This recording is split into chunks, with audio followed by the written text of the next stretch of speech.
యూట్యూబ్లో చూసినవన్నీ చేసామనుకోండి ఇలానే జరుగుతుంది. ఈరోజైతే మా పెద్ద పాప ఒక పెద్ద పిచ్చి పని చేస్తుందనమాట. యూట్యూబ్ చూస్తుండగా ఒక షార్ట్ వచ్చిందంట. ముందుకున్న హెయిర్ని దువ్విన చుట్టూ చుట్టేసుకొని ఒకసారి హెయిర్ డ్రై చేసుకొని దువ్విని తీసేస్తే ఆ ప్లేస్ అంతా రింగులుగా వచ్చేద్ది ఆ జుట్టు అంతని. ఇదేదో ఈజీగా బాగుంది కదా, స్టైల్గా వస్తుందని ట్రై చేసిందంట. అది మొత్తం ఫెయిల్ అయిపోయి ఆ దువ్వినేమో జుట్టులో ఉండిపోయింది ఇలాగా. దీన్ని తీయడానికి మామూలు కష్టాలు పడలేదు. ఎలా తీయాలని యూట్యూబ్ మొత్తం వెతికేస్తే మాలాంటి బాధ్యతలు చాలామంది ఉన్నారు. ఇలాంటి ఫేక్ అయితే అసలు పెట్టకూడదు. పిల్లలు గట్టా అందరూ చూస్తారు కదా, చూసుకొని పెట్టాలి. అసలు మాకైతే చాలా ఇబ్బంది అయింది. ఇంట్లో ఉన్న కత్తులు కటారాలు అన్నీ వాడాము. అసలు దేంతోనే పని అవ్వలేదు. ఆఖరి కత్తిరి కూడా ఇరిగిపోయింది. లాస్ట్ అండ్ ఫైనల్గా చాకుని వేడి చేసి ఇలా దువ్వినంత తిరగొట్టామన్నమాట. చూడండి, మొత్తానికైతే వచ్చింది. కానీ ఆ ప్లేస్ అంతా బాగా చిక్కులు పడిపోయి పిచ్చిగూడులాగా అయిపోయింది అనమాట.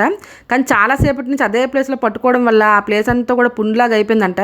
సో మీరు పిల్లలు ఎవరైనా సరే యూట్యూబ్లో చూపించినవన్నీ చేయడానికి అయితే ట్రై చేయొద్దు. అందుకని వీడియో పెట్టాం. Thanks for watching.